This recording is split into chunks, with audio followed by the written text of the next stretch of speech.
Hey everybody, welcome to CML Online, your CSEC material expert. And today we're going to be looking at the quadratic formula using this question. It says, solve the equation x squared minus 60 plus 225 equals 0 using the quadratic formula.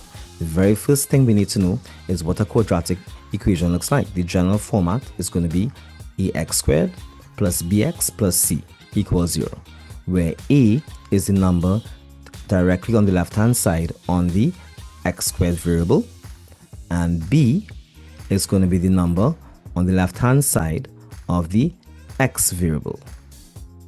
C is the number that is not attached to an x or x squared variable.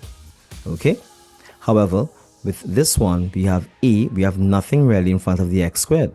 So what is a? A cannot be 0. Very important, because the x squared does exist. So if you see an x squared or a letter in algebra that does not have a number on the left hand side of it, that number or the coefficient is always 1. And the b in this case is not going to be 60, don't make that error, it's going to be negative 60. Remember to include the sign. And c is positive 225 or simply 225. So we just state that a equals 1, b equals negative 60, and c equals 225. Now we are ready to use the quadratic formula. We can use this quadratic formula.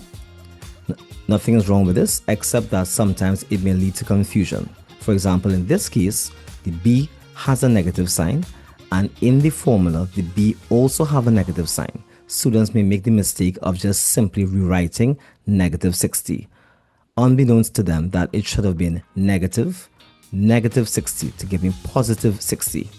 Right, so this formula is great, but sometimes it can lead to errors like that. But if you look at this formula, it does the same thing as the previous formula, but it reduces the tendency or the likelihood of there being an error.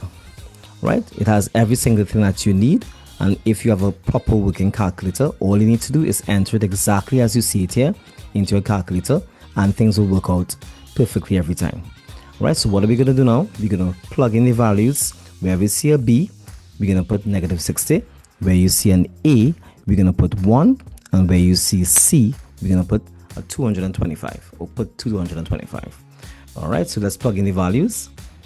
As we see it here, exactly as we said, it's going to be negative 1 by b, negative 1 by negative 60, plus or minus, square root of b squared, negative 60 squared, because b is negative 60, minus sign, open brackets, and so on. The a is 1. There's a 1 here. The c is 225. There's a 225 here. And the a is 1 again at the denominator. All right, and that's it. At this point, we simply need to simplify and solve. So let's do just that. So this is the simplified version of what we had from before, and now we're about to solve it. It's simply going to be 60 plus the square root of 2700. Put this to 4 significant figures. We chat about that in a second. And over 2. 60 plus or minus 51.96. Remember, the square root of 2700 was gotten by the calculator. No worries. And then at this point, you simply add and subtract, obeying the plus or minus symbol. So when adding, we have 50 plus this will give me 111.96 divided by 2, which will equal to 55.98. And when subtracting, we subtract 60, take away 51.96, we get 8.04 divided by 2, which gives me 4.02. And in the end, we have x is equal to 56.0 and 4.02 to 3 significant figures. The reason why I said put it to 4 significant figures here, because in the exam, CSEC wants all non-exact numerical answers to 3 significant figures. And we can learn all about significant figures and more today in our absolutely free class. Go ahead and catch the free class happening today at 3 p.m. Right, click the link below and share this video for more.